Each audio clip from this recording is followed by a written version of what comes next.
বৃন্দাবনস্থান যুবতী শতবৃতম ব্রহ্মগোপালবেশম তপ্ত কাঞ্চন গৌরাঙ্গী রাধে বৃন্দাবনেশ্বরী বৃষভানুসুতে দেবী তং নমামি হরিপ্রিয়ে নমস্ত্রিকালসত্তায় জগন্নাথসুতায় চ সভৃত্তায় সপুত্রায় সকলত্রায় তে নমঃ।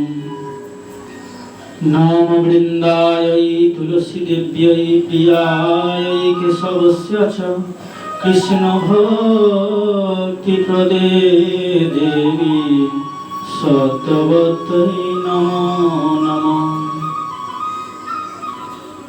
জয় রূপ সনাতন ভট্ট রঘুনাথ শ্রীজীব গোপাল ভট্ট দাস রঘুনাথ এই ছয় গোস্বামীর করি চরণ বন্দন যাহা হইতে বিঘ্ন নাশয় অভীষ্ট পূরণ। দুর্গমে পথিমেন্ধস্য স্খলৎপাদগতে মোহ সগ্রীবয়ষ্টিদানেন সন্ত সন্ত বলম্বনা। সর্বশ্রোতা বৈষ্ণবেরে করি নমস্কার, সবে মিলে চরণ ধুলি দেহ মস্তকে আমার। ইয়ং প্রব্রজন্তমনুপেতমপেতকৃত্যং দ্বৈপায়ন বিরহ কাতরয়া জুহাব পুত্রেতি তন্ময়তয়া তরবোভিনেদু স্তং সর্বভূত হৃদয়ং মুনিমানতস্মি। ওম নমো ভগবতে বাসুদেবায়। ওম নমো ভগবতে বাসুদেবায়। ওম নমো ভগবতে বাসুদেবায়। কৃষ্ণং নারায়ণং বন্দে কৃষ্ণং বন্দে ব্রজপ্রিয়ং কৃষ্ণং দ্বৈপায়নং বন্দে কৃষ্ণং বন্দে পৃথাসুতম।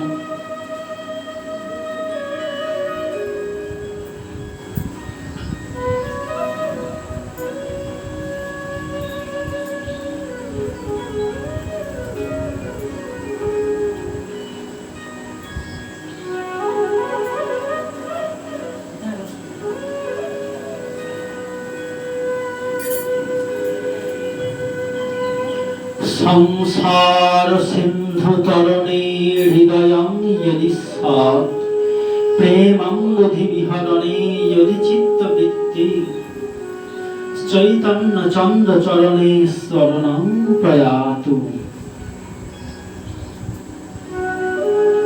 জয় শ্রী রাধে, জয় গৌর হরি।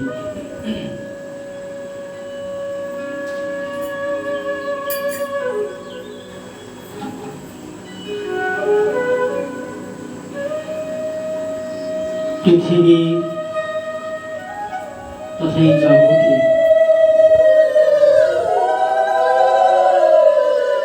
এই ভূমণ্ডলে সর্বশ্রেষ্ঠতম স্থান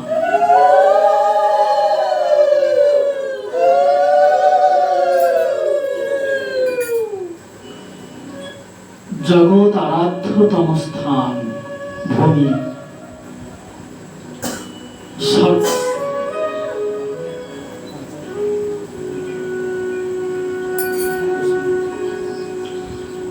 চিরন্তনী স্থান, আরাধনার ভূমি, শ্রদ্ধার ভূমি, মাথা নোয়ানোর ভূমি, শ্রীধাম নবদ্বীপ। এই নদিয়া জগৎ বন্দরীয় গৌরমণ্ডল ভূমি। যে বাজানে চিন্তা মনে তার হয় ব্রজভূমি বাস।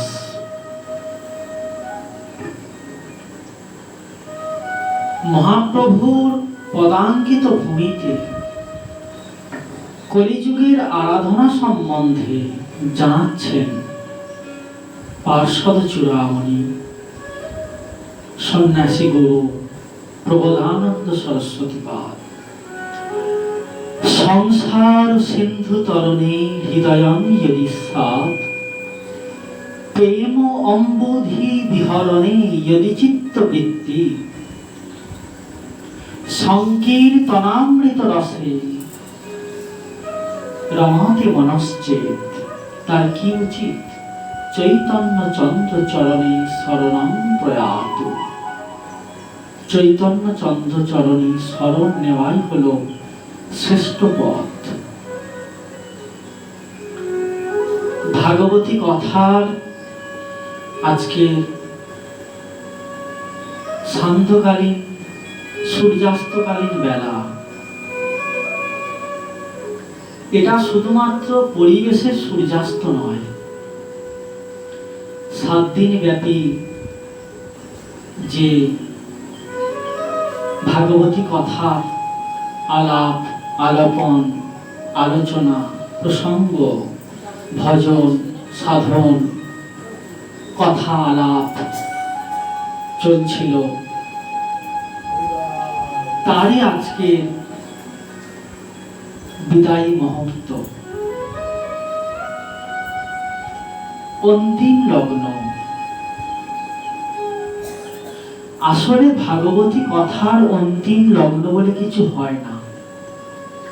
আমরা চোখের সামনে যেমন দেখি সূর্য অস্ত চলে গেল, আবার সূর্য উদয় হচ্ছে, আসলে সূর্য ঠিক আছে আমাদের চোখের সামনে, এই রকম তার প্রকাশ।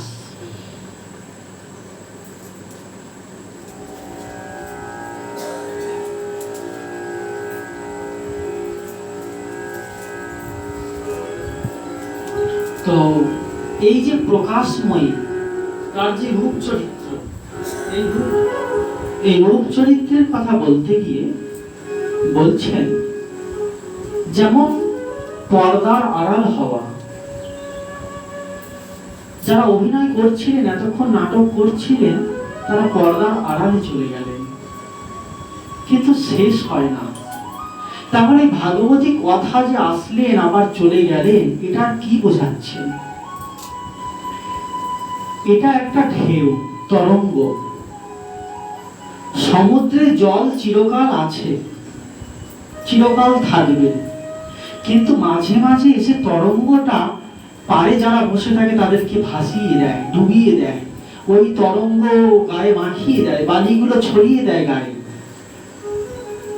ভাগবত হচ্ছে চিরবন্দনীয় চির শাশ্বত তত্ত্ব। আমাদের ভাগ্যাকাশে উদয় হয়ে তার তরঙ্গ দিয়ে আমাদেরকে স্নান করিয়ে দিলে, নিত্য আরাধনার কথা মনে করিয়ে দিলেন। ঘরের বটিটা যাতে দিয়ে আপনারা ফল আমানি করছেন ঠাকুরের, বর্ষাকালে অনেকদিন ব্যবহার হয়নি, জং পড়ে গেছে, হঠাৎ করে জন্মাষ্টমী এসে গেল, বর্ষাকালে ওরে ওরে বটিটা বের করে সবজি আমানি করতে হবে, ঠাকুরের উৎসব আবার চকচক করছে। তেমনি ভাগবত যজ্ঞরূপী তরঙ্গ এখানে এসে আমাদের সামনে উদিত হন, তিনি তার স্বমহিমা প্রকাশ করেন, তরঙ্গের মতো আমাদেরকে ভাসিয়ে দিয়ে যায়, ডুবিয়ে দিয়ে যায়। এটাই ভাগবতের মহিমা। ভাগবত তত্ত্ব চিরন্তন চিরশাশ্বত তত্ত্ব, এ তত্ত্ব অবিনাশী তত্ত্ব। কিন্তু দেখতে দেখতে এটা বুঝতে পারা যায়নি যে মায়েরা এই সামনে এরকম আসতে হবে না, ওখান থেকেই প্রণাম করে যেখানে জায়গা বসে বলবে, হ্যাঁ সামনে আর আসতে হবে না। এটা বুঝতে দেয়নি যে দিনগুলো চলে গেল। যেমন সুখের দিন মনে হয় যেন কত তাড়াতাড়ি শেষ হয়ে যায়। আমার মনে হয় সবে বোধহয় আজকে থেকে পাঠ শুরু হচ্ছে। এই প্রথম দিকে বিকেলবেলা পাঠ করেছিলাম, সেই রকম মনে হচ্ছে। জিত দামিনী নত যামিনী, আকাশে বিদ্যুতের চমক যেমন জানতে দেয় না, এক্ষুনি আসলে এক্ষুনি মিলিয়ে গেল, তেমনি সুখ, এত ভক্ত সমাগম। আচ্ছা, আপনাদের কি আমি কোনোদিন দেখেছিলাম বলে তো মনে হয় না, বা আমি কি আপনাদের পরিচিত ছিলাম মনে হয় না তো। কিন্তু দেখুন, ভাগবত একটা বৃহৎ চন্দ্রাতপ, ভক্তির বাতাবরণ, সেখানে আমাদেরকে এক করে দিল। এখন মনে হচ্ছে যে আমার যদি একটা পিঁপড়ে কামড়ায়, আপনারা বলবেন বাবা পিঁপড়েটা কামড়া, আরে আপনাদের যদি কোনো কষ্ট হয়, মাটা এইরকম কষ্ট হলো, পাশ শুনতে আসলো, পায়ে পিঁপড়েটা কামড়ালো, কষ্ট পাচ্ছে। দেখুন, একাত্ম বোধ হয়ে গেলাম। ভাগবত একটা মহামিলনের ক্ষেত্র, যেখানে রাজা মিললেন প্রজার সাথে, তত্ত্ববেত্তা ঋষি এসছেন, ব্রহ্মর্ষি রাজর্ষি দেবতাগণ এসছেন, সব এক হয়ে গেলেন, কেউ ভেদ নেই। মহামিলনের কথা আমরা যে বলি, বিশ্বপিতার দরবারে না আসলে আমরা ভাই হব কি করে? এটা হলো বিশ্বের দরবার। যখন কোনো গৃহে ভজন হয়, যখন ভাগবত আলোচনা হয়, জানবেন সেটা গৃহের মালিকের স্থান হয় না। তখন ধরুন বৃন্দাবনদার সঙ্গে আমার খুব শত্রুতা আছে, কিন্তু ওনার বাড়িতে ভাগবত হচ্ছে, আমি পাশে আছি, আমাকে আসতে হবে। কেন? আমার প্রভুর কথা হচ্ছে, ও মালিক তখন নয়। এই যে প্রীতিবোধ, এই যে আত্মীয়তা বোধ, এটা জগতে অন্যত্র খুব দুর্লভ। আচ্ছা, ভাগবত যেখানে অন্তিম লগ্ন চলে এলেন, অন্তিম লগ্নে একটা কথা বলছেন, নাম সংকীর্তনং যস্য সর্ব পাপ প্রণাশনম প্রণাম দুঃখ সমানঃ তং নমামি হরিং পরম। যে ভাগবতের অন্তিম জায়গায়, অন্তিম শ্লোকে বলছে নাম সংকীর্তনের কথা বললেন। তাহলে ভাগবত যেখানে সমাপ্তি ঘোষণা করলেন, যে জায়গা থেকে রেখে গেলেন যে এই পর্যন্ত আমার বক্তব্য হয়ে গেল, সেখানে মহাপ্রভুর কীর্তন রোল উঠল। দেখুন, মহাপ্রভুর কীর্তনের ধ্বনি ওখান থেকে শুরু হলো। তাহলে আপনাদের নবদ্বীপ হচ্ছে, নদিয়া হলো ভাগবতের পরিশিষ্ট স্থান। ভাগবত যেখানে আর যেতে পারছেন না, তখন মহাপ্রভু দুই বাহু তুলে নিতাই গৌর হরি গৌর বলে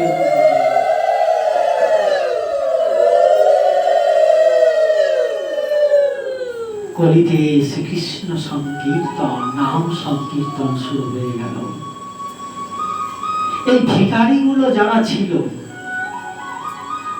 আচ্ছা, একজন দরিদ্র ব্যক্তির কি একটা রূপোর ঢেলা পাওয়ার কথা, একটা হীরের খণ্ড পাওয়ার কথা বলুন, সম্ভব কি? কিন্তু তারাই আগে পেল। মহাপ্রভুর হরিনামের প্রেম বন্যায় পণ্ডিতরা আগে পেলেন না, যারা জ্ঞানী ব্যক্তি পেলেন না, যারা ধনী ব্যক্তি পেলেন না। কাঙালে পাইয়া খাইল লুটিয়া, করে দিয়া করতালি, তারা নিতাই গৌর হরি বল বলছে আর প্রেম লুটে খাচ্ছে। ডুবিল ভক্ত জন দিনহীন ভাসে, এই প্রেম বন্যায় যারা ভক্তজন তারা ডুবে গেল, তারা কোনো সাড়া নেই, শব্দ নেই, বিভোর হয়ে গেল। আর যারা কাঙাল জন, যারা অভক্ত, তারাও প্রেম বন্যায় ভেসে গেল। ওগো বঞ্চিত কেউ হলো না, সবারই মিলায়ে তুমি জাগিতেছ, সে কথা যে ভুলে যায়। কত সুন্দর কথা। তাই বলছেন প্রবোধানন্দ সরস্বতী পাদ, আচ্ছা কলিযুগ, তোমরা কি সংসার থেকে মুক্তি পেতে চাও? সংসার সিন্ধু তরণে হৃদয়ং যদি সাত, প্রেম লম্বদি বিহরণে যদি চিত্ত বৃত্তি। প্রেম সাগরে কি তোমরা একটু বিহার করতে চাও, একটু সাঁতার কাটতে চাও? তোমরা সংকীর্তন রসে কি একটু নাচতে চাও? তার জন্য সহজ উপায় হলো শ্রীকৃষ্ণ চৈতন্য চরণে শরণং প্রয়াত। প্রকৃষ্ট ইয়া প্রাপণে, পরিপূর্ণ রূপে হৃদয় দিয়ে সেখানে শরণ নাও চৈতন্য চরণে। মহাপ্রভু এসে গেলেন। আচ্ছা, এই হরিনাম করতে গেলে আমাকে কি করতে হবে? বলছে একটা হলো নয়ার্থক, নাবাচক, আর একটা হলো হ্যাঁ বাচক। নাবাচকটা কি? আগে নাবাচকটা মানে হলো এই ঘরটাতে আগে ভালোবাস স্থাপন করবেন, ঠাকুর আসবেন, আগে বালি সিমেন্ট নোংরা জল মিস্ত্রিরা কাজ করতে করতে এখানে হয়তো ফুৎকার করছে, আগে এটাকে পরিষ্কার করা হলো, নোংরাগুলোকে সরিয়ে দেওয়া হলো, নোংরাগুলোকে সরিয়ে দেওয়া হলো। তাহলে আগে নোংরাগুলো সরাতে হয়, তারপরে আপনি তো ঘিয়ের কৌটোটা ঠাকুরকে এখানে স্থাপন করবেন, বৃন্দা দেবীকে ওখানে আসন বিছাবেন, আগে তো নোংরাটা পরিষ্কার করতে হবে। তাহলে নোংরাটা আমাদের হৃদয়টাকেও যদি আমরা মন্দির করতে চাই, আমাদের একটা ঝাড়ুদার রূপে ঝাড়ু দিয়ে আগে নোংরাটাকে পরিষ্কার করতে হয়। সেখানে কি করতে হয় বলছেন, কিছু সঙ্গের ব্যাপার থাকে, গুণ থাকে। দেখো আপনি যদি দেখুন, আপনারা যদি সামনে সর্বদা কোনো ব্যক্তিকে দেখেন যে খুব পূজা করছে, সবাইকে প্রণাম করছে, তাকে দেখলে আপনার শ্রদ্ধা হবে। আর যে পরিবেশে আপনারা দেখছেন সর্বদা নেশা হচ্ছে, গালাগাল হচ্ছে, আবর্জনা স্তূপ, সেখানে আপনাদেরও মন মিশিয়ে যাবে। কারণ আমরা প্রত্যেকের সঙ্গের প্রভাবে আমরা গুণের দ্বারা পরিবর্তিত হই। যারা বিজ্ঞান নিয়ে পড়াশোনা করেন তারা জানেন প্রোটন, নিউট্রন আর ইলেকট্রন তিনটি কণা থাকে কোন বস্তুর মধ্যে। এই কণাগুলো পরস্পর গতিশীল, একে অন্যকে প্রভাবিত করে। তেমনি আমাদের জগতে তিনটে গুণ আছে, সত্ত্ব, রজ এবং তম। এই তিনটি গুণ পরস্পরকে প্রভাব ফেলে। দেখুন, একজন যদি বিষয়ী হয়, যে হরি নিন্দুক হয়, তার সঙ্গে বারবার থাকতে থাকতে, তার কথা শুনতে শুনতে শুনতে শুনতে আপনারও মনে হবে হরি হরি কিছু নেই, আরে কাজ না করলে কি খেতে দেবে? তখন এইখানে বিশ্বাস হবে। ওই জন্য তাদের সঙ্গ করো না, তাদের সঙ্গ থেকে দূরে থাকো। ওই জন্য বলছেন, যার মুখে ভাই হরি কথা নাই, তার কাছে তুমি যেও না। যার মুখ হেরি ভুলে যাবে হরি, তার মুখ পানে চেও না, বন্ধ করে রাখো চোখ, যেও না, তার দিকে তাকাবে না। আচ্ছা, আপনি কিরে ভাই এই বয়সে নেমে গেলি রে? হ্যাঁ, কপালে তিলক দিয়ে নেমে গেলি তো? বলছে, দাদু রাস্তাটা অনেক দূর, ওই জন্য সকাল সকাল বেরিয়ে পড়েছি।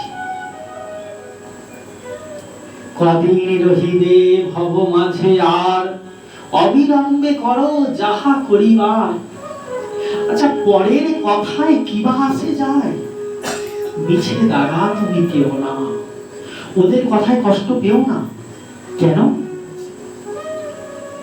কে তোমাকে কবে কি কথা বলিবে, সে কথা ভাবিলে আর কি চলিবে। বিপদে সম্পদে রাখিবে যে পদে, তার পদ কেন ভাবো না? আচ্ছা, এগুলো কি বলুন তো, এগুলো কি কোনো কথা? মানুষের কি কথা এরকম হতে পারে বলুন? এটা কোন রাজ্যের কথা? আমরা তো মূর্খ মানুষ, আমি তো সংস্কৃত বুঝতে পারবো না, কিন্তু আমার মাতৃভাষা মায়ের দুধের মতো সহজ পাচ্য করে কত সুন্দর ভাবে পদকর্তা বলছেন। দেখুন, যে তোমাকে বিপদে সম্পদে রাখবে, তার কথা চিন্তা করো। ও কি বলবে, আমার তিলক দেখে কে হাসবে, এটা করতে যেও না। যারা আমরা আমিষ আহার করছি, ত্যাগ করতে পারছি না, সপ্তাহে একদিন অন্তত নিরামিষ পাই, তারপরে ধীরে ধীরে বাড়াতে বাড়াতে দেখবো কবে আমার শোধন হয়ে গেছে। লোহার পুরাতন দাটাকে ঘরে আছে, জং পড়ে গেছে, আজকের একটু মাজছেন, কালকের একটু বালি দিয়ে ঘষছেন, ঘষতে ঘষতে দেখবেন সেটা রূপার মতো চকচক করছে। হৃদয়টাও কত নির্মল হয়ে গেল। ভাই, দূরে সরে যেও না। হরি কথা কও, হরি গুণ গাও, হরি নাম রসে সদা মত্ত রাও। হরি নাম গীতি গাও নীতি নীতি, অন্য কোন গীত গেও না। যে গীত আমাদের সমাজে চলে আসে, একজন হার্টের যদি রোগী থাকে, তিনি বোধহয় খুব দ্রুত চলে যেতে যাবেন, এরকম বাজনা বাদ্যযন্ত্র, এরকম গান, কিন্তু ওটা তো গীতি নয়। যে গীতি গাইলে প্রভু তোমার সুখ হবে। আর যে গীতি গাইলে আমার কল্যাণ হবে, আমাকে দিয়ে সেই গীতি গাওয়াও। আগে ত্যাগ, কুসঙ্গটাকে ত্যাগ করে আমরা সুসঙ্গের মধ্যে আসবো। অপূর্ব গান, গানটা আমাদের বৃন্দাবনদের কাছে একটু আস্বাদন করি। বাবা মৃদঙ্গ ধরে।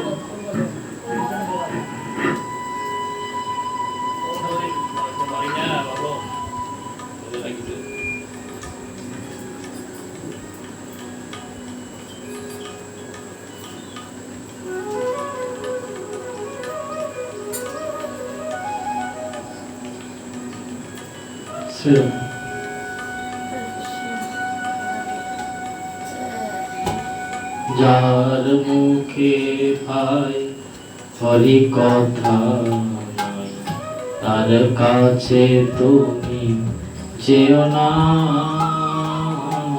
যার মুখে ভাই হরি কথা নাই, তার কাছে তুমি যেও না।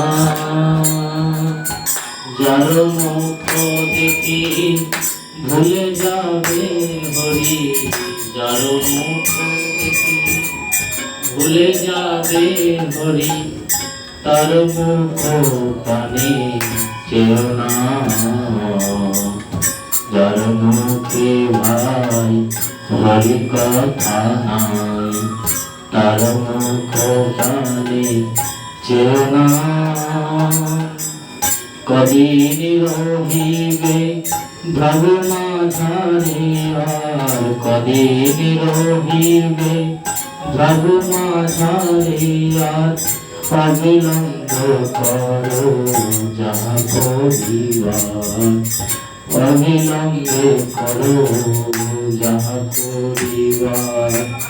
পরের কথায় কিবা আসে যায়, পরের কথায় কিবা আসে যায়, মিশে দাগা তুমি পেও না।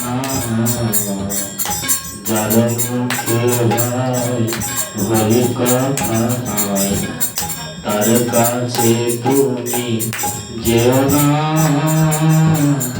যার মুখ দেখি ভুলে যাবে হরি, যার মুখ দেখি ভুলে যাবে হরি, তার মুখ পানে চেও না। তার মুখ পানে চেও না।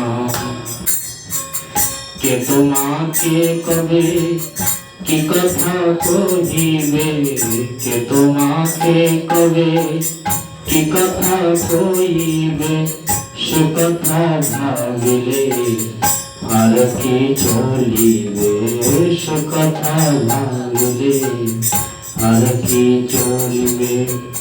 বিপদে সম্পদে রাখিবে যে পদে, বিপদে সম্পদে রাখিবে যে পদে, তার পদ কেন ভাবনা। যার মুখে ভাই হরি কথা নাই, তার মুখ পানে চেও না। তার মুখ পানে চেও না। যার মুখ দেখে ভুলে যাবে হরি, যার মুখ দেখে ভুলে যাবে হরি, তার মুখ পানে চেও না। তার মুখ পানে চেও না। তার মুখ পানে চেও না।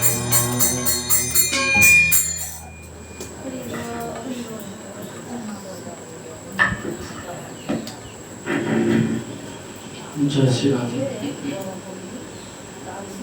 শির গোস্বামীপাদ বলছেন, উৎসাহাৎ নিশ্চয়া ধৈর্যা তৎকর্ম প্রবর্তনাৎ, সঙ্গ ত্যাগা শতভিত্তে সরবীর ভক্তি প্রসিদ্ধতি। উৎসাহ আনতে হবে। উৎসাহটা কি?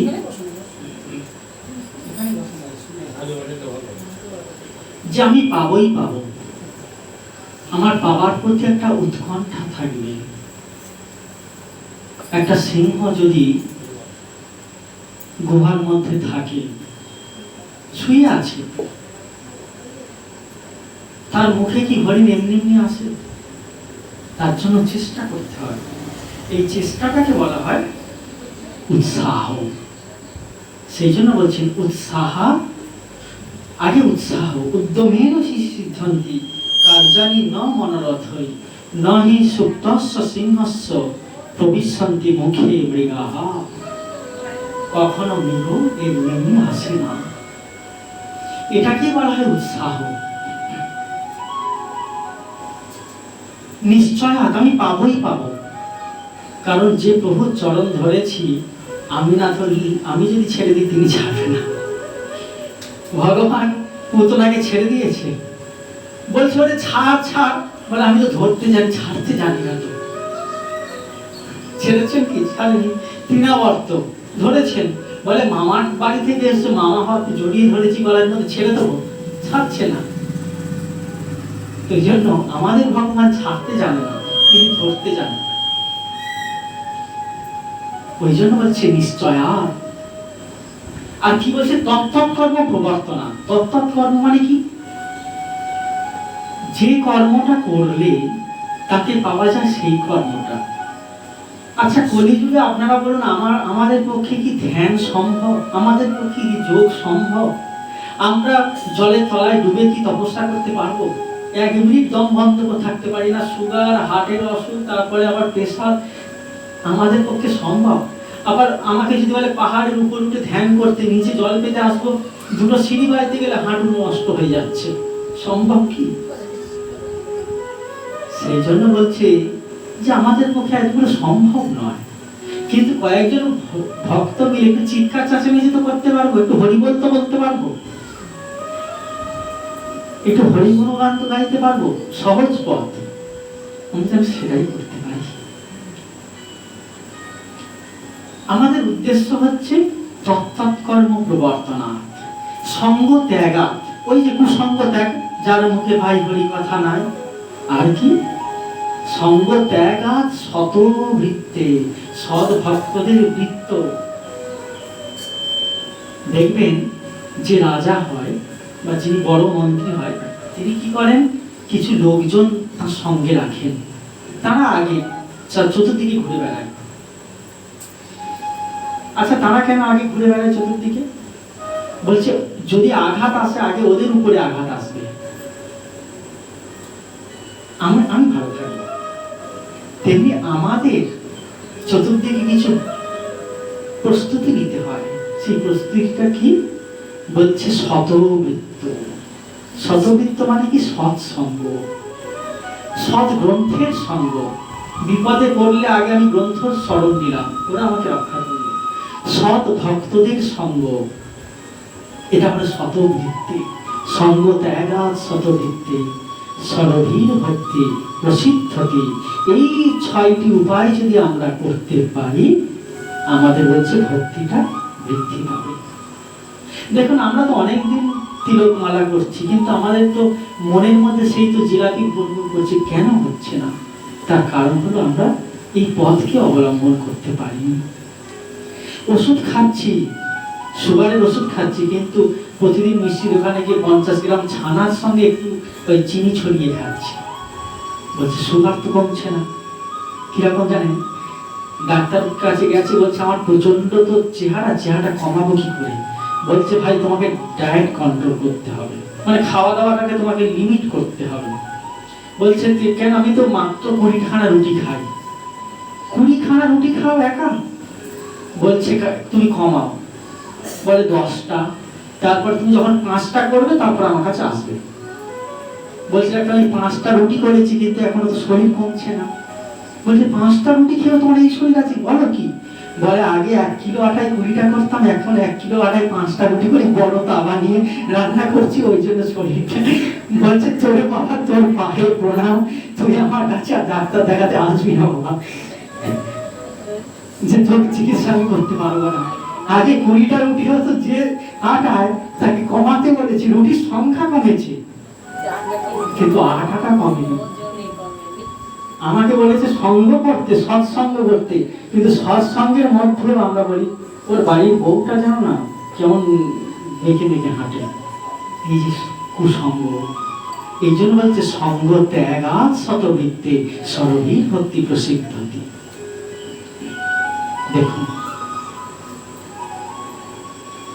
এই ভাবটা যদি আমাদের আসে, এটা যদি আমরা করতে পারি, তখন আমরা হরিকে আমরা নিজের করে মনে হবে যে প্রভু কবে তুমি আমার হবে বাড়ি। কারণ আগে তো ঝাড়ু দিয়ে হৃদয়টা পরিষ্কার করছি, এইবারে আমি প্রভুকে প্রার্থনা করবো এসে বসো। জায়গাটা সিংহাসনের জায়গাটা পরিষ্কার হয়ে গেছে, এখন বলছি তুলসী দেবী কই, বৃন্দাবন দা আসুন, তুলসীটা এখানে মঞ্চটা বসা নাকি, এখন বলছি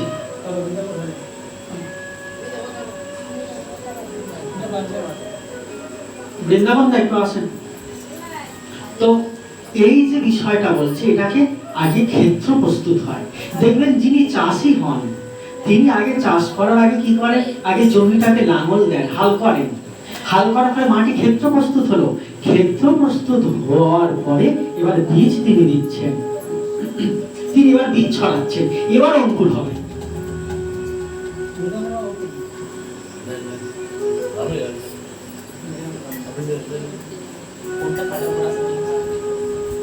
এই জন্য বলছে আগে ক্ষেত্র। এখন প্রার্থনা করছেন, হরি হে তুমি আমার সকল হবে কবে, হরি হে তুমি আমার সকল হবে কবে, আমার মনের মাঝে ভাবের কাজে মালিক হয়ে রবে, সকল হবে কবে, তুমি আমার সকল কবে হবে, আমার মনের মাঝে আমার এই ভাবের কাজে তুমি মালিক হয়ে থাকবে, তুমি আমার মালিক হবে। তুমি বলেছো হিতেশে তিষ্ঠতি অর্জুন, আমি হৃদয়ে থাকি, তাহলে আমার হৃদয়ে তুমি নিশ্চয়ই আছো, কিন্তু তুমি এমনি থাকলে হবে না প্রভু, আমার মালিক হয়ে থাকতে হবে। আমার সকল সুখে সকল দুঃখে তোমার চরণ ধরব বুকে, আমার সকল সুখে সকল দুঃখে তোমার চরণ আমি ধরব বুকে, কণ্ঠ আমার সকল কথা তোমার কথাই কবে, বলো তুমি আমার হবে, তুমি আমার সকল হবে কবে, তুমি আমার সকল হবে কবে, কিনব যাহা ভবের হাতে আনব তোমার চরণ বাটে, তোমার কাছে হে মহাজন সবই বাধা রবে, তবু সকল হবে কবে। এই দিকে কিনে জগতে সংসার ক্ষেত্রে সংসার ভূমিতে যা কিছু জোগাড় করছি, আমরা কি জোগাড় করছি? কর্ম। এই কর্মটাকে বলছে প্রভুর চরণে যেন সমর্পণ করতে পারি। রাধারানী বলছেন না, সব সমর্পিয়া এক মন হইয়া নিশ্চয় হইলাম দাসী। এই দিকে কিনির জগতে যা পাবো, যেটুকু সংগ্রহ করবো, যেন প্রভু তোমার চরণে সমর্পণ করতে পারি। কেন এই কথা বলছে? কারণ মা কর্মফল হেতুর ভূর্মা, তুমি কর্মফলের হেতু হও না। কর্মণ্যেবা অধিকারস্তে মা ফলেষু কদাচন, তুমি ফলের কারণ হও না, তুমি কর্ম করো। কর্মটা কার উদ্দেশ্যে কর্ম? সেবার উদ্দেশ্যে কর্ম।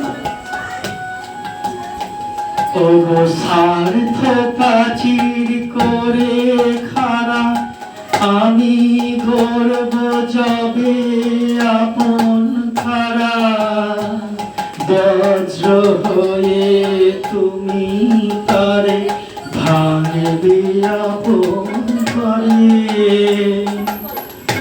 তুমি ভাঙবে ভীষণ রবে। পায়ে যখন ঠেলবে সবাই, তোমার পায়ে পাবো যে ঠাঁই, জগতের সকল আপন হতে আপন হবে কবে, গো সকল হবে কবে। যখন আত্মস্বার্থের জন্য আমি প্রাচীর তুলবো, ভাই ভাই দাঙ্গা করবো, আমাদের পতন প্রভু তুমি নিজে শক্ত হাতে করবে। কারণ যে শিশুটা অন্যায় করছে তাকে বাবা মা শক্ত হাতে শাসন করে, তুমি আমার নিত্য পিতা, তুমি শাসন করবে।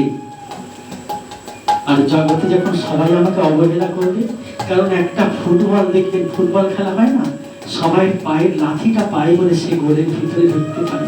এই জগতে যখন সবার লাঠি খাবো না প্রভু, তখন তুমি তোমার ঘরের মধ্যে তুলে নেবে।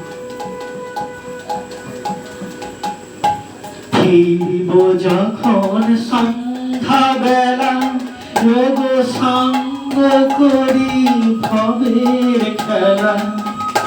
ফিরব যখন সন্ধ্যা বেলা, সঙ্গ করি ভবের খেলা।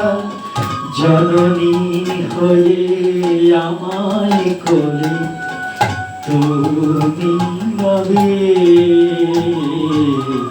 মালিক হয়ে রবে। বলো সকল হবে কবে, বলো আপন হবে কবে। জীবন যখন মৃত্যুর করে আসবে, যখন সন্ধ্যাবেলা উপস্থিত হবে, অন্ধকারাচ্ছন্ন জগৎ ভেসে আসবে, তখন তুমি আমাকে জননী হয়ে বলে দিও।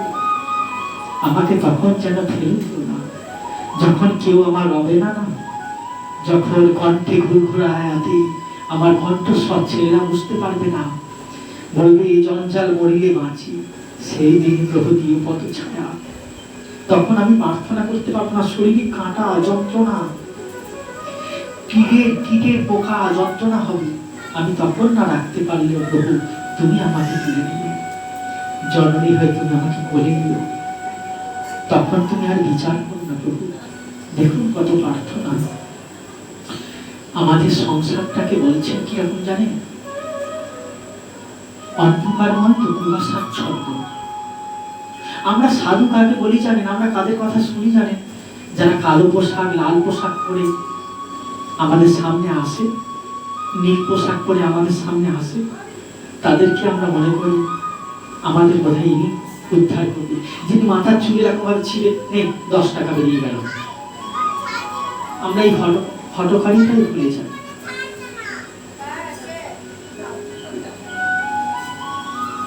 শান্ত হন মা, আপনাদের কাছে একটা ভিক্ষা চাইছি, পরিবেশ ভিক্ষা দিন, এইটুকু কৃপা করেন। কারণ ছোট এরিয়া তো, পরিবেশটা ভিক্ষা দিন। আর মহাপ্রভুর কথা তো এগুলো মুখস্থ করে হয় না, তিনি যদি কৃপা করে দেন, তার জন্য তার প্রতি শরণাগত হয়ে প্রার্থনা করতে হয়। আপনাদের কৃপা ছাড়া হয় না, কারণ আপনাদের মুখে হচ্ছে আয়না, আর সেই আয়নায় আমি আমাকে দেখতে পাবো। আপনারা যদি পরিবেশ ভিক্ষা দেন, আমাদের পক্ষে চেষ্টা করা যাবে। শিশু সন্তান তো টিভি চললে পড়াশোনা করতে পারে না, তা আমি তো আপনাদের কাছে অনেক ছোট, একটু পরিবেশ ভিক্ষা দিন।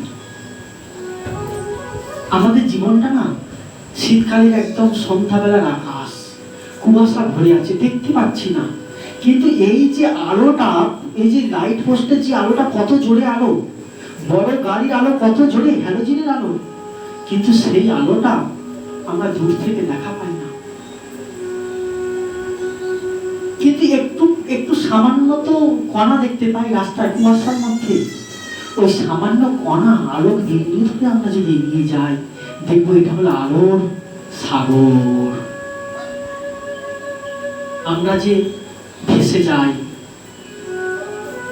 হটকারিতা চাটুকতায় ভেসে যায়, আমরা রূপের মোহে ভেসে যাই, আমরা একটু কেউ ম্যাজিক দেখালো, তাতে আমরা মনে করি যে ইনি বোধহয় অনেক বড় জ্ঞানী, ইনি বোধহয় অনেক ক্ষমতাবান। কিন্তু যে মানুষটা ছেঁড়া কাঁথা, নেড়া মাথা, মুখে কৃষ্ণ গুণ গাথা, পরিধানে ছেঁড়া বহির বাস, মন্দ মন্দ জিহ্বা নড়ছে, জিহ্বা বলছে হরে কৃষ্ণ হরে কৃষ্ণ কৃষ্ণ কৃষ্ণ হরে হরে রাম রাম রাম রাম হরে। তাদেরকে আমরা শ্রদ্ধা হয় না, কিন্তু তাদেরকে বন্দনা করে কারা? এই জগতে সাধকরা বন্দনা করছে তাই না, শিব অভিরিঞ্চি ব্রহ্মা শিব তাদেরকে বন্দনা করছে, বিষ্ণু তার চরণ বুকে নিচ্ছে যে আমার কথার দাম এই কারণে আমি আপনাদের মতো ব্রাহ্মণদের চরণ ধুলি মাথায় নিই, আপনাদের মতো সাধুদের চরণ ধুলি মাথায় নিই বলে আমার মাথার এত দাম। স্বয়ং বিষ্ণু বলছেন এই কথা। সেই সাধু, তার চরণ, তার বাইরে রূপ নেই, বাইরে সৌন্দর্য নেই। তিনি কি ভিক্ষা করছেন? তিনি রূপ চাইছেন না, ঐশ্বর্য চাইছেন না, তিনি শুধু চাইছেন চরণ ধুলো। কোথাকার চরণ ধুলো? ব্রজের চরণ ধুলো। ধুলো নয়, ধুলি নয়, এই যে ব্রজ পদরেণু, এই যে গোপী পদরেণু, এই রেণু মেখেছিল নন্দ সুত কানু, তিনি এই রেণু মেখেছিলেন। বন্দে নন্দ ব্রজ শ্রীনাথ পাদরেণু অভিষ্ণস পুনতি ভুবনম ত্রয়ম বৃন্দাবন মধুময় শ্রীধাম বৃন্দাবন। এই চরণ ধুলোর মহিমা। তারা এই ধুলোটাকে আশ্রয় করে আছেন, আর তারা হয়ে গেলেন জগতের শ্রেষ্ঠ জন। আগামীকালকে মহাপ্রভুর এমন একজন পার্শ্বদের কথা, সেই পার্শ্বদের তিথি কালকে আগামীকাল, তার কথা স্মরণ করব। এই জন্য আমরা গৌর পার্শ্বদের কথা কেন শুনবো? কারণ তারা আলোটা এরকম জ্যোতির্ময় আলো, কিন্তু আমাদের চোখে এই কামনা বাসনা মোহের কুয়াশা ভরে আছে, আমরা দেখতে পাচ্ছি না। মাঝে মাঝে তব দেখা পাই, চিরতরে কেন পাই না, বলো কেন মেঘ আসে হৃদয় আকাশে তোমায় দেখিতে দেয় না। আমাদের হৃদয়টা যখন কলুষিত আছে না, আমরা তোমাকে দেখতে পাচ্ছি না প্রভু। ওই যে ছোট বিন্দু রূপে যেটুকু দেখছি, ভালো লাগছে না তো। গৌর পার্শ্বদের কথা ভালো লাগবে কি? ওই তো কাঁদছে, ওই তো চোখের জল ফেলছে, ওই কথা কার শুনতে ভালো লাগে? আমি কংসবধ শুনবো? আমি প্রহ্লাদ থেকে হিরণ্যকশিপুকে কি করে বধ করলো নৃসিংহদেব, সেই কথা শুনবো? কিন্তু গৌর ভক্তের কথা আরো আরো আরো উপরে, সারাদিশার কথা। আসুন আমরা আজকে এমন একজন পার্শ্বদের কথা শুনবো, আধ্যাত্মবিদ্যা। ওখানে থাকে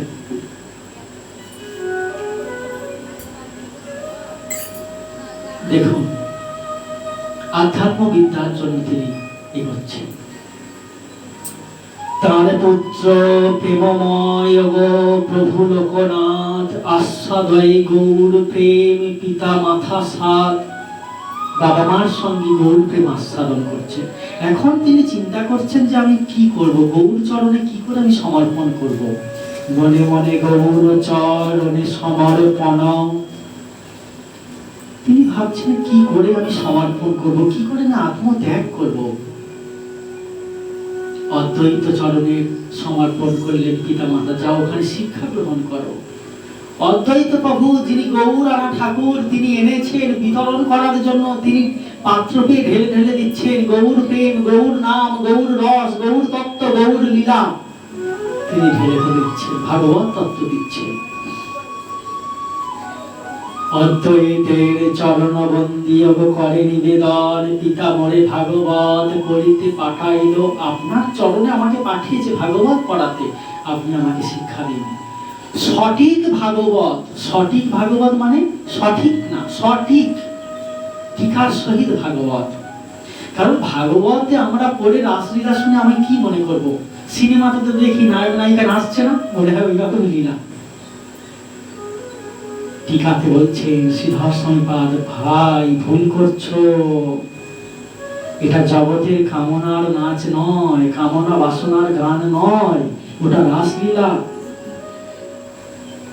চিন্ময় তত্ত্বের সঙ্গে চিন্ময় তত্ত্বের মিলন, ভক্তি তত্ত্বের সঙ্গে ভগবান তত্ত্বের মিলন, আরাধনা তত্ত্বের সঙ্গে আরাধ্য তত্ত্বের মিলন, সেব্যর সঙ্গে সেবকের মিলন। এটা সাধারণ বস্তু নয়। তিনি টিকার সহিত ভাগবত পাঠ করছেন আর অশ্রু জলে ভাসছে। এবার গুরুদেবের চরণে পয়ে পড়েছেন। কেমনে পাইব কহ কৃষ্ণ দর্শন, আচার্য কহে কৃষ্ণ মন্ত্র করিলে গ্রহণ। আগে দীক্ষা লাভ করতে হবে। তোমার জমিটা শিক্ষা গ্রহণ করেছো, ক্ষেত্র প্রস্তুত হয়েছে, এখন তোমাকে বীজ নিতে হবে। কারণ অঙ্কুর হবে, বৃক্ষ হবে, প্রেম ফুল হবে, ফল হবে, তবে তো প্রভু আস্বাদন করবে। হৃদয় ক্ষেত্র প্রস্তুত হয়েছে, অচিরাতে পাবে তুমি শ্রীকৃষ্ণ চরণ। এখন দীক্ষা দেবেন কোথায়? আচ্ছা, কাকে পাবো? গৌর চরণকে পাবো না? তাহলে গৌর চরণ রসে যদি থাকি, গৌর চরণ পেতে সুবিধা হবে। গৌর চরণ রস কোনটা? মা গঙ্গা, সুরধ্বনি। দেবী সুরেশ্বরী ভগবতী গঙ্গে, ত্রিভুবন তারিণী তরল তরঙ্গে। সুবিময়া সেই তরঙ্গ, সেই গঙ্গা জলবগাহন করছে আর তাকে কৃষ্ণ মন্ত্র দিচ্ছে। গঙ্গা গর্ভে শ্রী অদ্বৈত তারে মন্ত্র দিল, মন্ত্র পেয়ে ব্যাকুল মন হলো। মন্ত্রের ক্রিয়া দেখো। মন্ত্রটা কি জানেন? আমরা বলি মন্ত্র বলতে একটা অক্ষর, তাতে অনুস্বর বিষ্ণু স্বর্গ এগুলো থাকে। তত্ত্ব বলছে ওটা মন্ত্র, ওইভাবে বলো না। আচ্ছা, শ্রীকৃষ্ণের বাঁশির ধ্বনি কি তুমি শুনেছ? যদি সেই ধ্বনি শুনতে চাও, গুরু মুখ থেকে সেই ধ্বনি প্রকাশ হয়ে শিষ্যের কর্ণে প্রবেশ করেছে, ওটা হলো বংশীর ধ্বনি। আচ্ছা, রাধারানীর নুপুরের ধ্বনি শুনেছ? গুরুদেবের মুখ থেকে সেটা প্রকাশ হয়েছে, শিষ্যের কর্ণের মধ্যে প্রবেশ করেছে। সইকে বা শোনাইল শ্যামনাম, ও কানের ভিতরে দিয়া মরণে পশিল গো, আকুল করিল মোর প্রাণ। কেমন পাইব সই তারে, উপায় করে দে আমারে। এখন লোকনাথ গোস্বামী তিনি বলছেন, আমি এখন তাকে পাবো কি করে? এখন ব্যাকুল হয়েছে। দেখুন, জনি তৈরি করে সেখানে বীজ দিলে কেমন অঙ্কুর হয়। আর আমরা মন্ত্র নিয়ে 5 রকমের রস আর 50 রকমের খাবার খেতে ব্যস্ত। নরোত্তম ঠাকুর বলছেন, অন্ন জল বিষ খাই, মরিয়া নাহি খোঁজায়। ধিক ধিক নরোত্তম দাস, ধিক্কার। তিনি কাঁদছেন আর বলছেন, আর আমরা রস ব্যঞ্জন পেয়ে দাদাকে বলছি যে এই রসাটা ঠিক হচ্ছে না, ওই রসটা ভালো হয়েছে, ওইটা আমাকে আরেকটু দাও। দিদিকে এইভাবে বলছি। এটা গৌর প্রেমের লক্ষণ। বাবা মা চিন্তা করছেন ছেলেকে সংসার দেবে, প্রতিটা বাবা মাই চায় বিবাহ দিতে যোগ্য করি। তার মনে হচ্ছে যে একটা বিবাহ দেবেন, সাধ মনে হয়েছে। পিতামাতার যত্ন দেখি বিচারায় মনে, তিনি ভাবছেন আমি তো এটা চাইছি না, আমি তো এই রাস্তা ধরতে চাইছি না। তিনি রাস্তা চাইছেন অন্য। নিরবধি স্মরণ করে চৈতন্য চরণ। হেন কালে তিনি কি দেখছেন? চৈতন্য চরণকে পাবেন কি করে? দেখিব যাইয়া এই উৎকণ্ঠিত মন। না, আমি লুকিয়ে হলো আমি চৈতন্য চরণ দর্শন করবো, আমি চলে যাবো, এখানে আর থাকবো না। অগ্রহায়ণ মাসে শীতের সময় তিনি নদীর পার থেকে, সেই তালঘড়ি জেলা থেকে সোজা আসলেন গৌর ধাম, গৌর জন্মভূমি, গৌর লীলাভূমি, গৌর ক্ষেত্র, নবদ্বীপ ধাম। নবদ্বীপ হেন গ্রাম ত্রিভুবনে নাই, যাহা অবতীর্ণ হইলেন আমার চৈতন্য গোসাই। নবদ্বীপের কি কোনো বর্ণনা হয়? নদিয়ার ধামের কি কোনো কেউ তুলনা করতে পারে? আসছে হেনমতে গৃহত্যাজি নবদ্বীপে এলো, প্রভুর সমীপে এসে চরণে পড়িল। সন্ধ্যা সবিতায়, সন্ধ্যাকালে সূর্য অস্ত গেছে। মাটির ঘর, মাটির লেপা, মৃত্তিকা লেপা, গোবরময় ঘুময় করা সুন্দর ভূমিতে দিব্য প্রদীপ জ্বলছে। প্রভু লীলা করছেন তো অভাবের লীলা। মাটির প্রদীপ জ্বলছে, সেই আলোতে মহাপ্রভুর মুখটা চকচক করছে। এবার প্রদীপের আলো একটু লাল মতো হয়, দেখবেন যে বাতির আলো একটু লাল মতো হয়। আর মহাপ্রভুর মুখটা তো সোনা, এবার সোনার সঙ্গে যখন লাল মিশছে তখন তার আভা হয়ে গেল আরো স্বর্ণাভ, আরো লালিমা হয়েছে। মহাপ্রভু সন্ধ্যাকালীন পুরীতে বসে আছে, আর লোকনাথ এসছে। এসে দূর থেকে এত চিন্তা করলেন, প্রভুকে আমি এই কথা বলবো, প্রভুর কাছে এই করবো, কিন্তু প্রভুকে দেখে তার হাত পা কম্পিত হচ্ছে, অষ্টসাত্ত্বিক বিকার দেখা দিচ্ছে। প্রভু একটু এগিয়ে এসছেন, এসে জড়িয়ে ধরলেন। কথা বলবেন কি, চোখ নয়ন জলে ভেসে যাচ্ছে বুক। মহাপ্রভুর নয়ন জল পড়ছে তার অঙ্গে, তার নয়ন জল প্রভুর গায়ে পড়ছে। দুজন মাখামাখি করে জড়িয়ে ধরছে। কতক্ষণ এইভাবে কাটলো।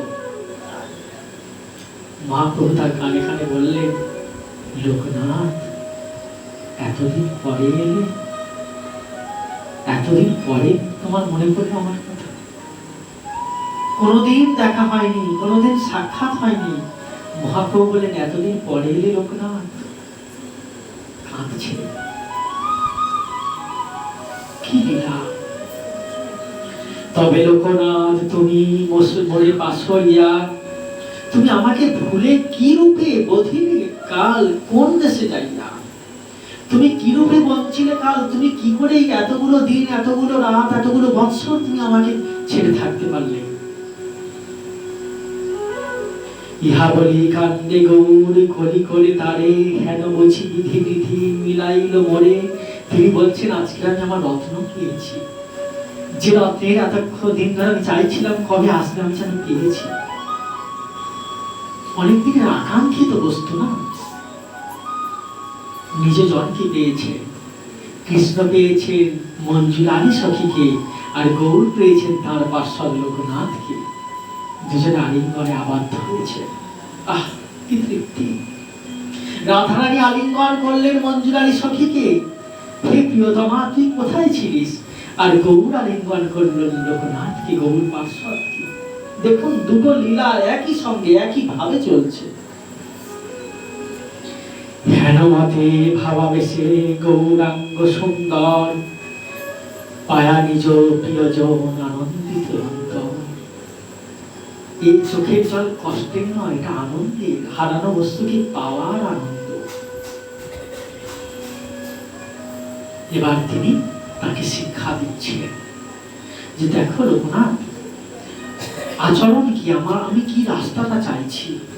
কারণ তোমাদের মাধ্যমে আমি জগতে স্তম্ভ তৈরি করতে চাইছি। যাকে তাকে দিয়ে পাত্র করা যায় না। শিষ্য দীক্ষা অনেকে নেয়, কিন্তু উপযুক্ত শিষ্য সবাই হয় না। মহাপ্রভু এনারা শিষ্য নন, এনারা পার্শ্বদ। কিন্তু মহাপ্রভু যে বস্তুটা দিতে চাইছেন, কারণ যে রাজা, তিনি তার ঘরে সোনা আছে, মুক্তা আছে, হিরে আছে, আবার অমৃতের ভান্ডারও আছে। কিন্তু তিনি যদি অমৃত ভান্ডার দেন, তার জন্য যে পাত্র লাগবে, তিনি যদি স্বর্ণ মুদ্রা দান করেন, তার জন্য সেই পাত্র তো দরকার হবে না। প্রত্যেকটা বস্তুর আলাদা পাত্র দরকার। তিনি এই যুগে এইখানে যে বস্তু দেবেন, যে সাধনা দেবেন, তার জন্য উপযুক্ত হচ্ছে এই রূপ গোস্বামী আদি সখী, রঘুমঞ্জরি আদি সখী বৃন্দ, রূপ গোস্বামী আদি গোস্বামী বর্গ। এনারাই হচ্ছে স্তম্ভ। এই যুগের প্রধান শিক্ষক এনারা হবে। তাই তাদেরকে সেই বস্তু দিয়ে শক্তি সঞ্চার করছেন আজকে। যে কারণে ধরা ধামে নিজ আগমন, গোপন রহস্য যত সকলই কহিল, বহুত প্রভৃতি ব্রজে যেতে আজ্ঞা দিল, বলছেন তুমি ব্রজে যাও। আচ্ছা, অগ্রহায়ণ মাসের শীতে এই লোকটা মানে লোকনাথ গোস্বামী তিনি তো কোনোদিন তিনি রাস্তা জানেন না, এই শীতের সময় একটা কাঁথা আর এই একটা কমণ্ডলের মতো নিয়ে তুমি তাকে এই বৃন্দাবনে পাঠাবে? কি সেখানকার ভাষা তো জানে না, উনি খাবে কি বেচারি? লোকনাথ গোস্বামী বললেন, প্রভু আমি কি আশা চাই? তুমি কি সেই বরাবর সেই পাঁকাই থাকবে ভিতরে? পূর্বে যেভাবে বঞ্চিয়া তুমি যাইলে মথুরা করি, এহেন এই অবতরণ তুমি তাই করবে আমাকে? আমি তোমার সঙ্গে থাকতে চাই। প্রভু বলছেন, লোকনাথ ভুলে যেও না, তুমি বা আমি এখানে কেউ সুখী করতে আসিনি, সুখের জন্য আমরা কেউ আসিনি, আমরা কর্তব্য করতে এসেছি। তুমি ভাবছো আমি থাকবো এখানে? আমিও খুব শীঘ্র চলে যাব, আমিও সন্ন্যাস নেব, আমি চাই আমার আগে তুমি চলে যাও। দেখো, অগ্রহায়ণ মাস আর মাঘ মাসে প্রভু করিলেন সন্ন্যাস, তাহলে অগ্রহায়ণ, পৌষ, মাঘ কয়েকদিনের মাত্র তফাৎ। তো প্রভু সন্ন্যাস নেবে গোপনে বলেছেন, পাঠিয়ে দিলেন। এই শুকনো কণ্টক আর এই কাঁকড় মাখা রাস্তা দিয়ে লোকনাথ গোস্বামী চলেছেন ব্রজপুরে। শ্রীকৃষ্ণ গোবিন্দ হরি মুরারি, হে নাথ নারায়ণ বাসুদেবা। শ্রীকৃষ্ণ গোবিন্দ হরি মুরারি, হে নাথ নারায়ণ বাসুদেবা। শ্রীকৃষ্ণ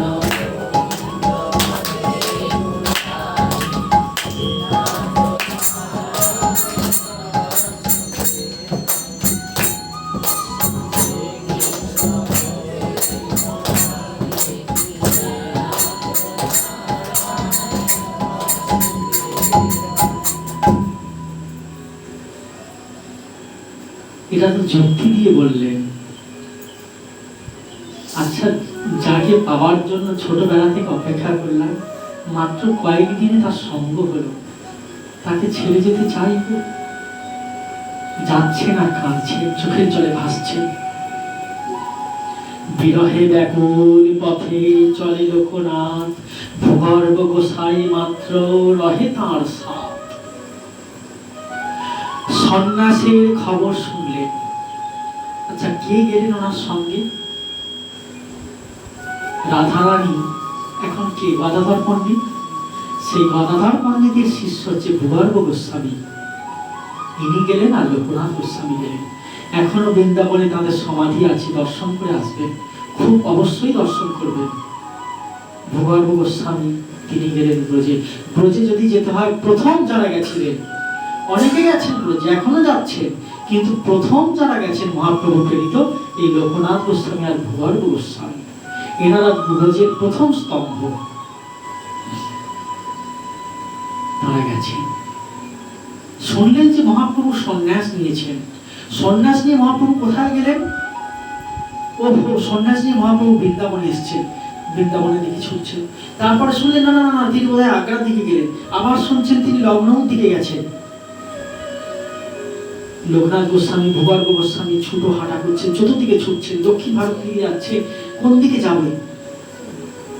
প্রথমে বললেন মহাপ্রভু দক্ষিণ দিকে গেছে, তারপরে বললেন আবার নীলাচলের দিকে গেছেন, আবার বৃন্দাবনে এসছেন, আবার প্রয়াগেতে।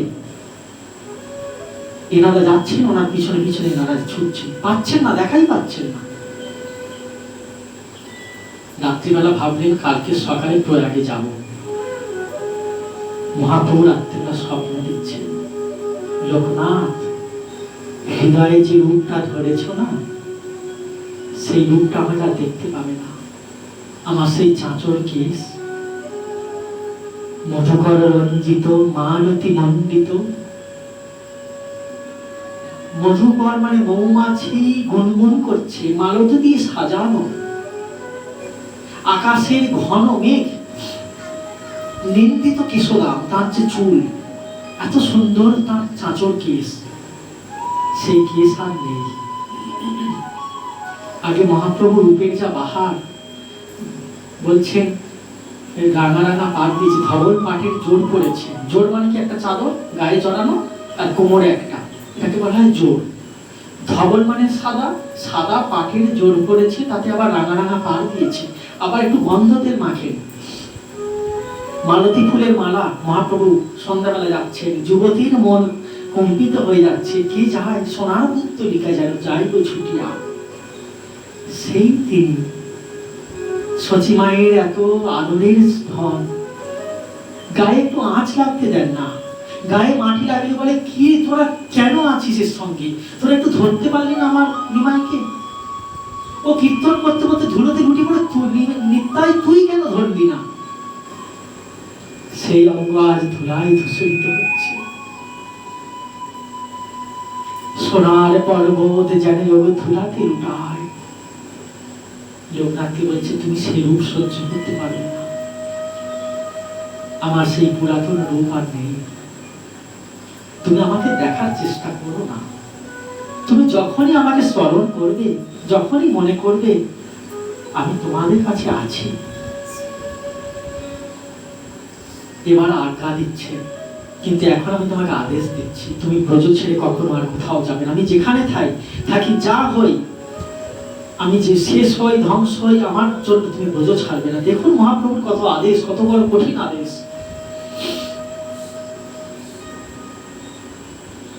যেন বধ করলেন, এই কথা কি ভাবা যায়? গদাধর পণ্ডিত বললেন, আমি ক্ষেত্র সন্ন্যাস দিচ্ছি, কারণ মহাপ্রভু আর আমাকে তাড়াতে পারবেন না আমার কাছ থেকে। যখন পুরী থেকে চলে যাচ্ছেন, গদাধর পণ্ডিত ছুটছেন যে আমি যাবো, তখন বলে, তুমি তো ক্ষেত্র সন্ন্যাস নিয়েছো।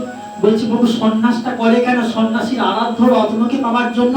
তুমি যদি চলে যাও, আমার সন্ন্যাসের কি ব্যাপার? আমি এই যুগ ধর্ম, এই সমস্ত বর্ণাশ্রম ধর্মকে আমি মানি না, আমি পরম ধর্মকে মানি, আমি তোমার সঙ্গে যেতে চাই। আজকে সেই মহাপ্রভু আদেশ দিচ্ছে, ব্রজ ছেড়ে কোথাও যেও না। তুমি একা কেন? আমি তোমাদের জন্য আরো পাঠাচ্ছি। আমার রূপ যাবে, সনাতন যাবে, সবাই তোমার কাছে যাবে, তোমরা একসঙ্গে থেকো। তোমাদের দিয়ে আমাদের অনেক কাজ আছে, এভাবে নষ্ট করো না নিজের দেহ, সময় নষ্ট করো না। কোথায় থাকবে? আদেশ দিয়েছি, চিরঘাটের কাছে তোমার কুঞ্জ হবে। তিনি চেনেনই না জায়গা, রাস্তার নামই জানেন না। বৃক্ষগুলোকে জিজ্ঞাসা করছেন, হে ললিতা, হে সখী, হে বিশাখা, হে গোবর্ধন, তোমরা কে কোথায়? আমার সামনে প্রকট হবে, বুঝতে পারছি না কি। এইভাবে প্রার্থনা করছে। ব্রজ ছাড়ি কথা তুমি না করহ গমন, কতদিনে আসিবে হেথা রূপ সনাতন।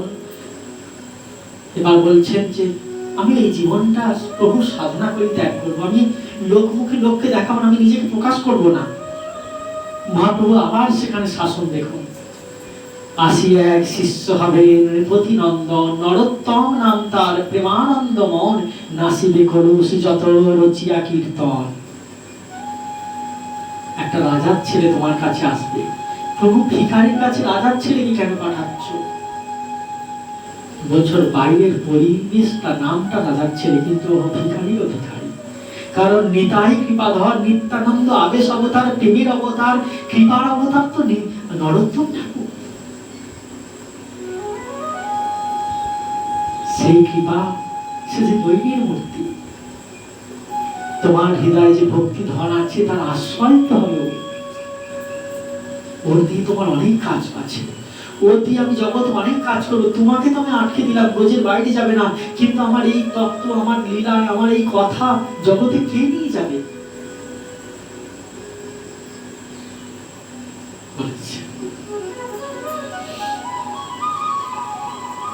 আরো অন্য গোস্বামীর সঙ্গে তোমাদের মিলন হবে।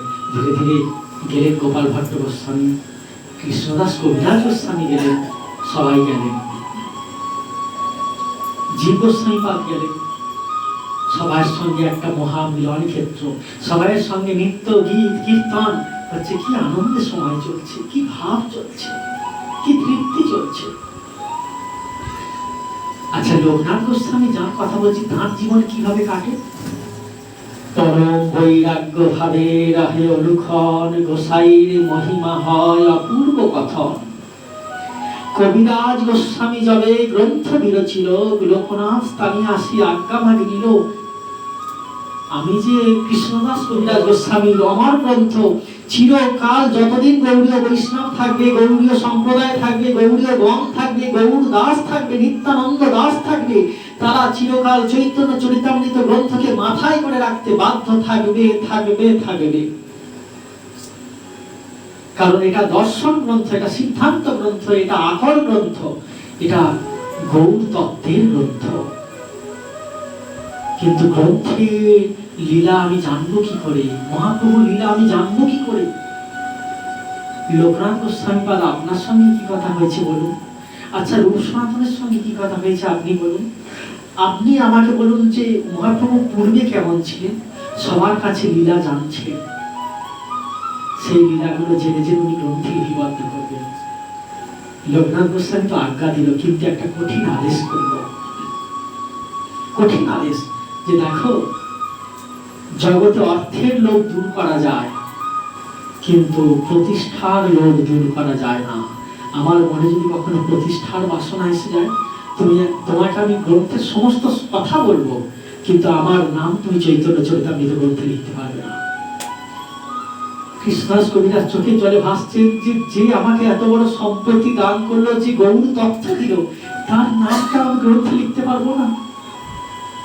কিন্তু আজ্ঞা কঠিন, কতটা কঠোর তাদের জীবন দেখুন। সেই জন্য চৈতন্য চরিতামৃতের আদ্য থেকে অন্ত পর্যন্ত কোথাও লোকনাথ গোস্বামীর নাম পাবেন না, অন্য সবার নাম পাবেন। কি কঠোর! দিবানিশি প্রেমানন্দে রহায় মগন, শ্রী রাধা বিনোদ যার অন্তরের ধন, সেবার খুব ইচ্ছা, রাধা বিনোদ রূপে প্রতিষ্ঠা পাচ্ছে। দেখুন কি রকম এখনো ব্রজে আছে। যেখানে ওঙ্গাই গ্রাম রাধারানী রাজ্যাভিষেক হয়েছিলেন, ওখানে লোকনাথ গোস্বামী কিছুদিন আছে। একটা একজন ছোট বাচ্চা একটা মূর্তি নিয়ে হাতে ধরিয়ে দিল। তিনি সেবার চিন্তা করছেন, তিনি দিয়ে চলে গেলেন। ছত্রবনে উমরাও গ্রামেতে আসিল, কতদিন কিশোরী কুণ্ডে নির্জনে রহিল, তথা ব্রাহ্মণের বেশে বিগ্রহ লইয়া তার পাশে আসিলেন রঙ্গ প্রকাশিয়া। পরে বলছেন, আমি যে আর ওটাও সে, বলে আমি তোর এই উৎকণ্ঠা থেকে দিয়ে গেলাম। ব্রাহ্মণের মধ্যে নিজের সেবার জন্য দিচ্ছে। তাহলে প্রভু কতটা লোভী দেখুন, নিজের পূজা পাবার জন্য নিজের বিগ্রহ রূপে হাতে নিয়ে ব্রাহ্মণের রূপ নিয়ে তিনি দিচ্ছেন। কাকে দিচ্ছেন? মঞ্জুরালী সখীকে দিচ্ছেন, নিজের স্বরূপ দিয়ে যাচ্ছে, সেবা কর। আর আমরা 56 ভৌতীয় প্রভু একবারও আসে না। দেখুন কত ভাবের কথা। শীঘ্র করে কিছু মরে কর ভক্ষ দান, শনি লোকনাথ টেনে হইল মগন। আমার খিদে পাচ্ছে, তাড়াতাড়ি আগে খেতে দে, তারপরে তুই কাঁদবি করে। প্রভু তো জড়িয়ে খাচ্ছেন লোকনাথ গোস্বামী পাল, তিনি বলছেন পরে কাঁদবি, আমাকে আগে খেতে দে, তারপরে কাঁদবি। কিছু ভোজন করালেন, শীঘ্র করি পাক করি করালো ভোজন, পুষ্প সজ্জা রচি সুখে করালো শয়ন। এবারে ফুলের বিছানা করে দিয়েছেন, কারণ প্রভু তো শোবেন। আচ্ছা, মন্দিরটা কোথায়? ওমরা গ্রামে কেউ বড় মন্দির করেননি। ওই যে গাছের দুটো ডাল দুদিকে গেছে, মাঝখানটা সুন্দর, কিন্তু ওখানে তো কষ্ট হবে, শক্ত তো জায়গাটা, ওখানে রেখেছেন। আর কখনো কি করেন, নিজের একটা ঝুলি করেছেন, ওই ঝুলির মধ্যে বুকের কাছে নিয়ে ঘুরতে চলেন। যখন বাহ্যক্রিয়ায় যান তখন গাছে ঝুলিয়ে রেখে যান। আর হাওয়া করবেন কি করে? ফ্যান নেই, ওই গাছের যে শক্ত পাতা, যেটা একটু বড় মতো পাতা, ওই পাতা দিয়ে হাওয়া করছে। ফুলের বালি ফুলেরও বালিশ আলিশ, কারণ প্রতি ফুলে ফুলে সাজাইছে। তো তোরাই সজনী বধুর তরে কুঞ্জ সাজাই, সে কুঞ্জ মাঝে দেখতে পাবো মধুর প্রাণের শ্যামরাই। রাধিকায় আদেশে মনেরি হরিষে সাজাইল থরে থরে, ফুলেরও বালিশো আলিশো কারণ ফুলে ফুলে সাজাইছে আজ, কুঞ্জ সাজিয়েছে ফুলে। বৃন্দাবনের তরুলতায় গো অদ্ভুত তাহার গুণগাথা, 12 মাস ধরে ফুল ফল, চিরকাল কখনো অভাব নেই, কোনোদিন অভাব না, ফুলের অভাব নেই। ফুল মন থেকে সংগ্রহ করছেন আর সাজাচ্ছেন কুঞ্জ। কখনো তার কপালে ফুল দিয়ে সাজাচ্ছেন, অঙ্কন করছেন। আমি সাজাবো তোমারে মোহন সাজেতে, এই আশা ছিল মনে। আমি সাজাবো তোমারে মোহন সাজেতে, এই আশা ছিল মনে। এই চন্দন দেব না, বাইরে চন্দন দেব না, আমি কি দেবো জানো? মিশাইয়া আমার ভগতি চন্দনে, মনে কুসুম দিব তোমার চরণে। আমি সাজাবো তোমারে মোহন সাজেতে, আশা ছিল মনে মনে। সাজাচ্ছে, ফুল দিয়ে সাজাচ্ছে, শুয়ে মানে কষ্ট হচ্ছে তো, চরণটা পাদ সম্ভাব করছে। আমি সাজাবো তোমারে মোহন সাজেতে, আশা ছিল মনে মনে। মিশাইয়া আমার ভগতি চন্দনে, ওগো মন কুসুম দিব তোমার চরণে। আমি সাজাবো তোমারে মোহন সাজেতে, মোহন সাজেতে, আশা ছিল মনে মনে। দেখুন কাঁদছে না সাজাচ্ছে, শুয়েছে পাদ সংবাহন করছে। পল্লবে বাতাস করে পাদ সম্বাহন, রূপ মাধুর জামৃত পানে হইল মগন। শীঘ্র এক ঝোলা করি তাহারে রাখিল, কণ্ঠমালা রূপে সদা বক্ষেতে ধরিল। কুটির নাই, ব্রজবাসীরা বললেন একটা কুটির করে দেব, তিনি রাজি হলেন না। কুটির ছিল না, বৃক্ষ বলে বাস করেন। এবারে কতদিনে আসলেন রাজ সন্তান রাজনন্দন নরোত্তম ঠাকুর। গড়ের হাট পরগনা, গড়ানহাটি, সেই গড়ানহাটির তার জন্মস্থান। ছোটবেলায় নিত্যানন্দ প্রভুর কৃপা পেয়েছেন, স্বপ্নে দেখেছেন তুমি যাও ব্রজে, লোকনাথ গোস্বামী আছে, তার থেকে তুমি মন্ত্র নেবে। মহাপ্রভু যখন যমুনাতে স্নান করতে গেলেন, রূপ সনাতন রামকেলিতে উদ্ধার করার সময় রূপ সনাতনকে উদ্ধার করলেন রামকেলিতে, তখন তিনি ওইখানে স্নানের সময় যমুনাকে বললেন, যমুনা আমার একটু সম্পদ তোমার কাছে রাখবো। বলছেন কি? আপনি আদেশ করুন। বলছে আমার এই প্রেম সম্পদটা, কারণ গঙ্গা আমার কাছে যমুনা, যমুনার ভাবে গঙ্গাকে তিনি দিচ্ছেন। গঙ্গার একটা শাখা হলো পদ্মা, পদ্মা হলো মূল শাখা, গঙ্গা পদ্মা নদী নামে পরিচিত বাংলাদেশে, কিন্তু মূল আসলটা গঙ্গা। তো ওনাকে স্নান করার সময় তিনি বলছেন আমার প্রেমটা তোমাকে ডাকছি। বলছে প্রেম আমি নিয়ে কি করবো প্রভু? বলছে দেখো, যখন নরোত্তম নামে সন্তান একটা আসবে, এখানে তোমার সেখানে স্নান করবে, তুমি তাকে দেবে প্রেম। বলছে আমার এখানে তো কতজন স্নান করে প্রভু, আমি বুঝবো কি করে কে নরোত্তম?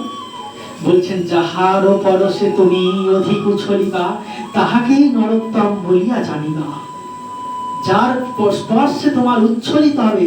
কারণ ভক্ত দর্শন হলে, প্রকৃত ভক্তের সঙ্গে জড়িয়ে ধরলে হৃদয়ে একটা উদ্বেগ আসে, তরঙ্গ আসে, হিল্লোল আসে। তোমার হৃদয় সেই রকম হবে, তুমি তাকেই জানবে নরোত্তম। রাজার পুত্র কালো, পদ্মার পরশে তার হয়ে গেল গৌর বর্ণ, গৌর প্রেম পেল। তিনি প্রার্থনা করছেন, এখন তিনি স্নান করে উঠে কাঁদছেন, ও গো ভজ গৌরাঙ্গ, লহ গৌরাঙ্গ, লহ গৌরাঙ্গের নাম রে, ভজ গৌরাঙ্গ, লহ গৌরাঙ্গের নাম রে, ভজ গৌরাঙ্গ ভজে, সে হয় আমার প্রাণ গে, ভজ গৌরাঙ্গ।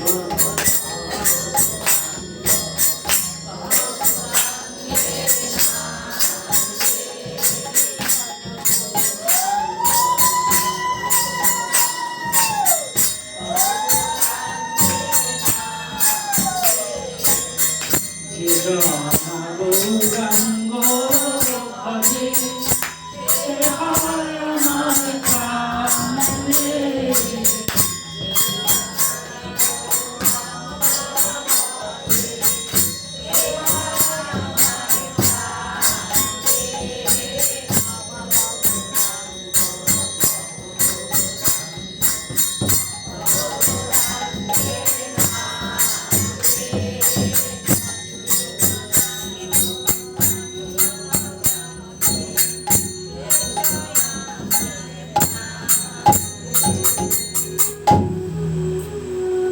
প্রার্থনা করছি, আমি কবে গৌরাঙ্গর চরণ পাবো? তিনি শুনলেন, এখন মহাপ্রভুকে পাওয়ার রাস্তা হচ্ছে ব্রজের রূপ সনাতন, ব্রজভূমিতে যেতে হবে। তিনি কাঁদতে কাঁদতে চলেছেন রাজার ছেলে ব্রজভূমিতে। জীব গোস্বামী পাদের চরণে প্রণাম করলেন, বললেন, স্বপ্নে আপনার দুই জ্যাঠা আমাকে স্বপ্নে বলেছেন আমাকে আপনার চরণে আসতে, আপনি আমাকে শিক্ষা দিন গুরুদেব। আমি হৃদয় চৈতন্য প্রভুর কাছে দীক্ষা প্রাপ্ত, এই কালনা আপনাদের ঘরের কাছে কালনা।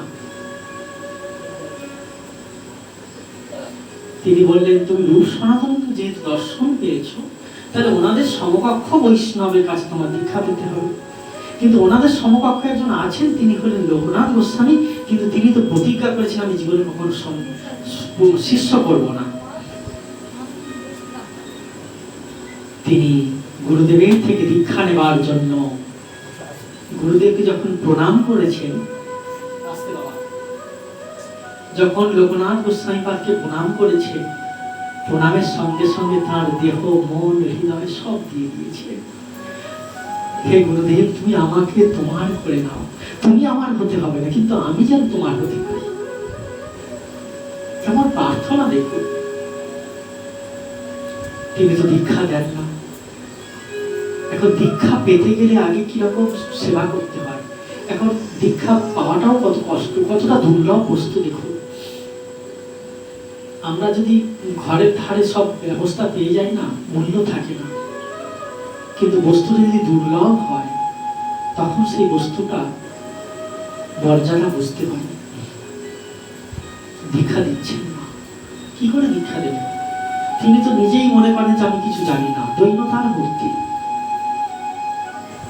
নরোত্তম ঠাকুর ভোরবেলা উঠে যেখানে তিনি বাহ্য ক্রিয়া করেন সেখানে ঝাড়ু দেন, পরিষ্কার করেন, সম্মার্জন করেন, প্রতিদিন পরিষ্কার করেন। লোকনাথ গোস্বামী লজ্জায় কাউকে বলতে পারছেন না। তিনি একদিন একটু তাড়াতাড়ি উঠে দেখেন, কি তুই রাজারও নন্দন হয়ে তুই আমার এত বড় সেবা করছিস, তুই আমার প্রতিজ্ঞা ভঙ্গ করলি। আমি জীবনে প্রতিজ্ঞা করেছিলাম কাউকে দীক্ষা দেবো না, আমার যেন অহংকার না আসে, তুই আমার সেই প্রতিজ্ঞা ভঙ্গ করলি বাবা। তবে আজকে আমি প্রতিজ্ঞা করছি, গৌর চরণের কৃপা যদি আমি পেয়ে থাকি, আমি জীবনে একটাই শিষ্য করব, তুই হবি আমার শেষ আর তুই হবি আমার প্রথম শিষ্য। তোকে আমি অঙ্গীকার করলাম, তুই স্নান করে আয় যমুনার জলে। শুভ দিন দেখে তাকে দীক্ষা দিলেন, অষ্টাদশ অক্ষর গোপাল মন্ত্র দান করলেন, গোপী জনবল্লভ মন্ত্র দান করলেন। কৃপা করলে, দীক্ষা দিলে, নিজেকে অঙ্গীকার করলে, বললেন দেখো আমার তো ভজন করতে করতে নিজেরই সময় পাই না, আমি তোমাকে শিক্ষা কি করে দিই, কিন্তু দীক্ষা হলে শিক্ষার প্রয়োজন আছে, তুমি যাও সেবা শিক্ষাটা করো। স্বাস্থ্য শিক্ষা তুমি জীব গোস্বামী পাদের কাছ থেকে করেছো, খুব ভালো, কিন্তু তোমাকে সেবা শিক্ষা করতে হবে, ধ্যানের শিক্ষা করতে হবে। আমাদের এই সাধনের সেবা না হলে হবে না, সেবা শিক্ষা করতে হবে। তার জন্য ইষ্ট গোষ্ঠী দরকার। কার কাছে করবে? শ্রীনিবাস আচার্যের কাছে যাও। শ্রীনিবাস আচার্য এখন দাদা, বয়োজ্যেষ্ঠ, জীব গোস্বামী পাদের শিক্ষা শিষ্য, কিন্তু ইনি বয়োজ্যেষ্ঠ, বড় শিষ্য,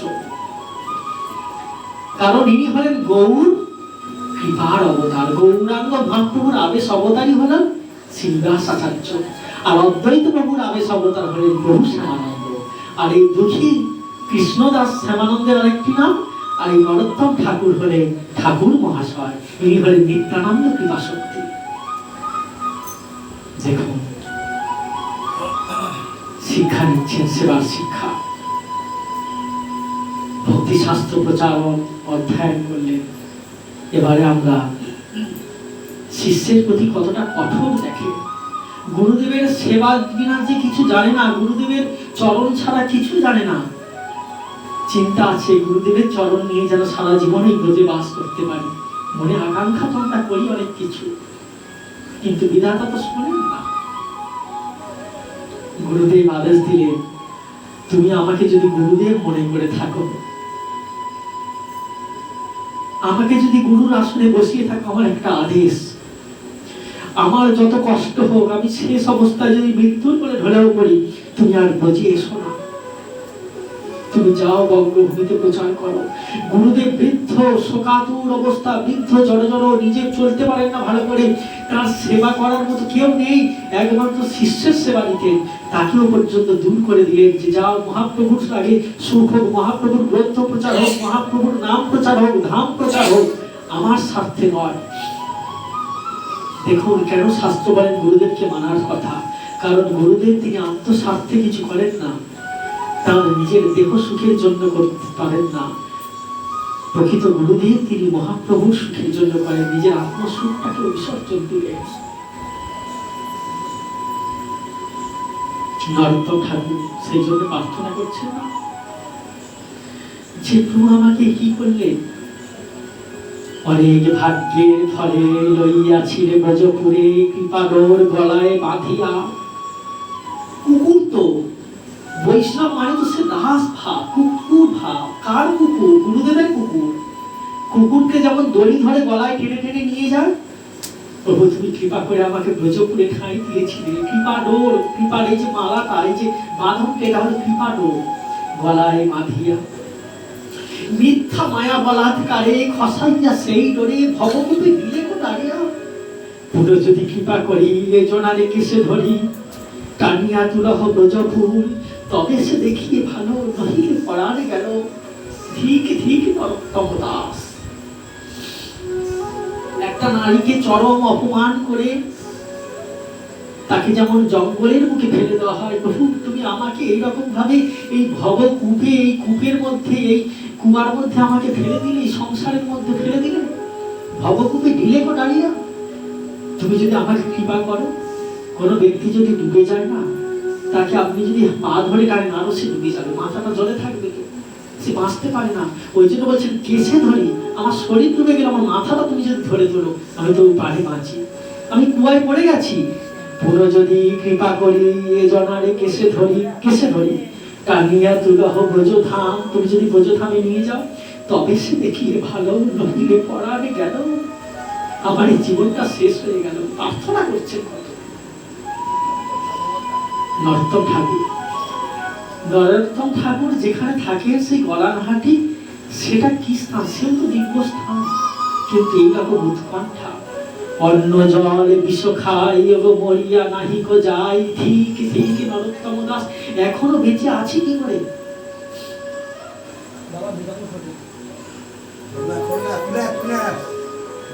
তিনি প্রার্থনা করছেন, দেখুন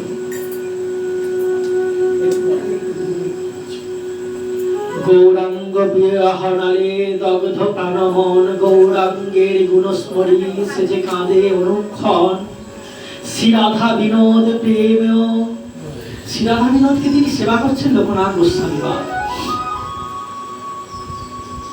আর কি করছেন? তাহার সেবায় বস প্রভু সর্বক্ষণ গৌর প্রেমময় মূর্তি, তিনি বৈরাগ্য প্রধান। লোকনাথ প্রভুকে দেখে কি মনে হয়? বৈরাগ্যের মূর্তি মনে হয়। যার গুণ শুনে জীব পায় পরিত্রাণ, শ্রীরাধা বিনোদ যার হয় প্রাণধন, সেই প্রভু লোকনাথ যোগ পতিত পাবন। ও হে গৌরাঙ্গের, আমরা প্রার্থনা করবো না একটু লোকনাথ প্রভুর কাছে? একটু হাত জোড় করি, সবাই হাত জোড় করি, প্রার্থনা করি। একটু হাত জোড় করে লোকনাথ গোস্বামী পাদের প্রতি প্রার্থনা সবাই করি। ও হে গৌরাঙ্গ প্রিয় প্রভু লোকনাথ, নিজ গুণে কৃপা করি কর আত্মসাৎ। গৌর প্রেম রসার নবে ভাষাও আমারে, গৌর প্রেম সেবা দিয়া দান কর মোরে, দাস কর মোরে। আমাদের প্রার্থনাটা কি? আমি প্রভু তোমার প্রিয়জন নই, আমি প্রেমিক ভক্ত না যে আমি তোমার প্রেমে ডুবে যাব। তাই বলি প্রভু অন্তত যেন তোমার প্রেমের সাগরে যেন ভাসতে পারি। ডুবতে পারবো না আমি, কারণ ডুবেছিল রূপ সনাতন।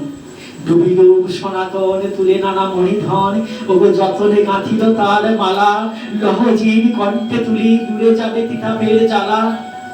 এই যে রূপ সনাতনের যে গোস্বামী গ্রন্থ আছে দেখুন এখানে সাজানো আছে, এই যে ভক্তি রসামৃত সিন্ধু, ওই উজ্জ্বল নীলমণি, দেখুন এগুলো হলো এক একটা মণিময় মালা।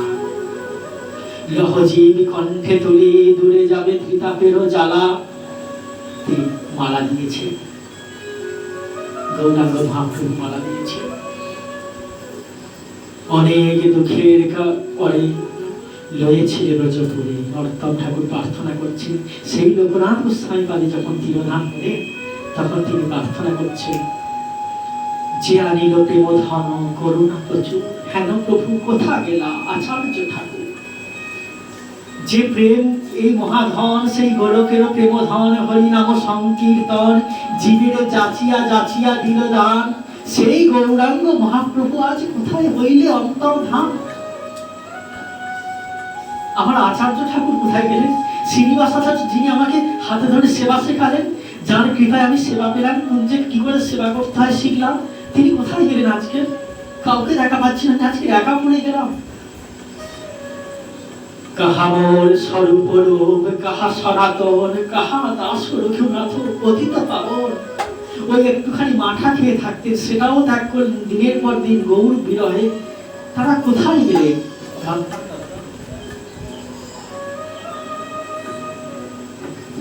কাহা মোর ভট্ট যুগ, কাহা কবিরাজ, এককালে কোথা গেলা মোর গোড়া। বলছেন না যে যখন আমি মরবো, যখন চূড়ান্ত বিরহ হয় না, বলে আমি মরবো। কোথায় মরবো? আমি পাষাণে কুটিব মাথায়, অনলে বসিব গো, গৌরাঙ্গ গুণের নিধি কোথা গেলে পাবো। আমি পাষাণে মাথা ঠুকে মরবো, আমি ও আগুনে প্রবেশ করবো। এগুলো আমাদের ভাবে আসে না, আমরা পারি না, আমাদের এই বৈরাগ্যের ভাব আসেই না। কিন্তু তাদের এসেছিল, তাদের এটা অভিনয় নয়, আমাদের এটা অভিনয়, তাদেরটা অভিনয় নয়। সেসব সঙ্গীর সঙ্গে যে কইল বিলাস, সে সঙ্গ না পাইয়া কান্দে মোর নরোত্তম দাস। নরোত্তম দাস আজকের খেতুরি মুখে কাঁদছে আর প্রার্থনা করছেন। কীর্তনটা শুনুন।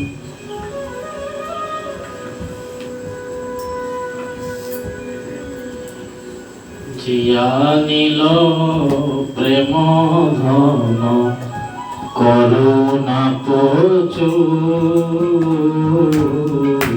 জিয়া নীল প্রেম ধন করুণা প্রচুর,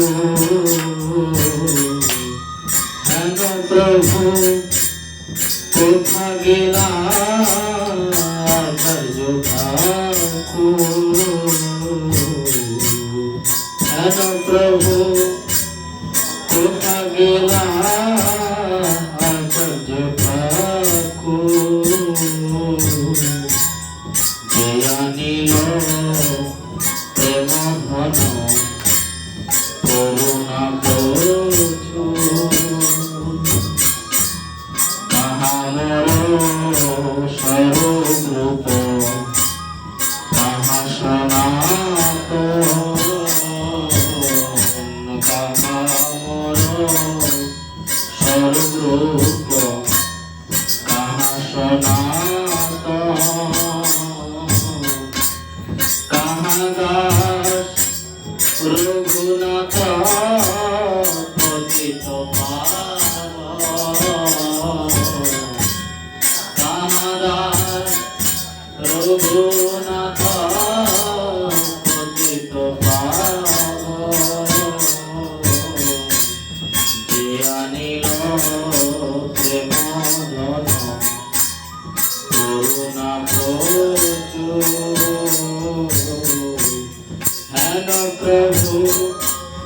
কোথা গেলা আচার্য ঠাকুর যে আনিল প্রেম ধন তাহামর স্বরূপ রূপ তাহার গুণ তাহামর ব্রত যুগ তাহা কবিরা এতকালে কোথা গেলা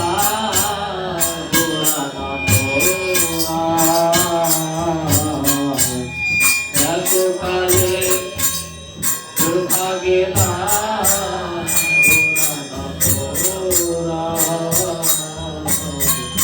পাশানে শিব মাথা অনলে শিব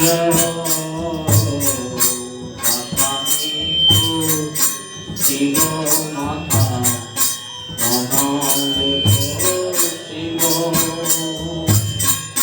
গৌরাঙ্গ নিরনিধি কোথা গেলে পাব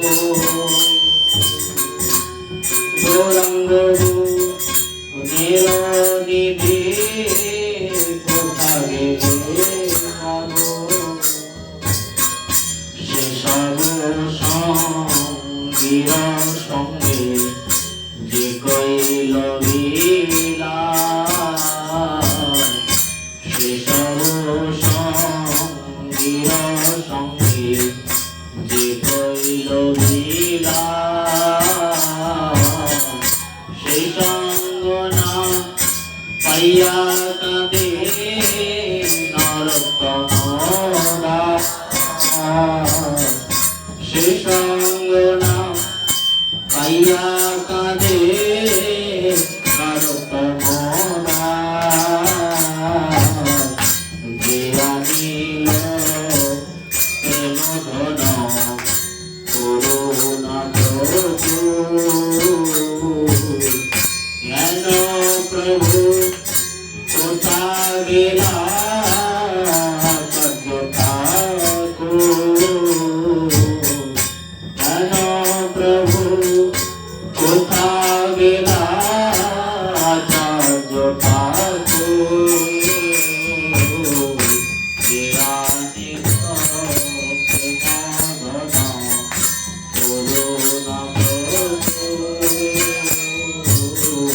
যে আনিল প্রেম ধন করুণা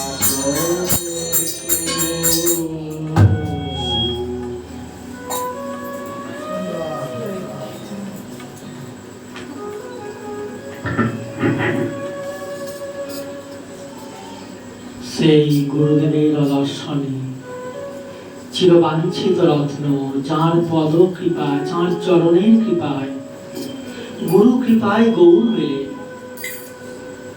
তাঁর বিরহে তিথিতে নরোত্তম ঠাকুর তিনি কাঁদছেন। গোস্বামীগণের বিরহ তিথি, গৌর পার্শ্বদের তিথি আমাদের কাছে বন্দনীয়, প্রণম্য, আমাদের কাছে আরাধনীয়।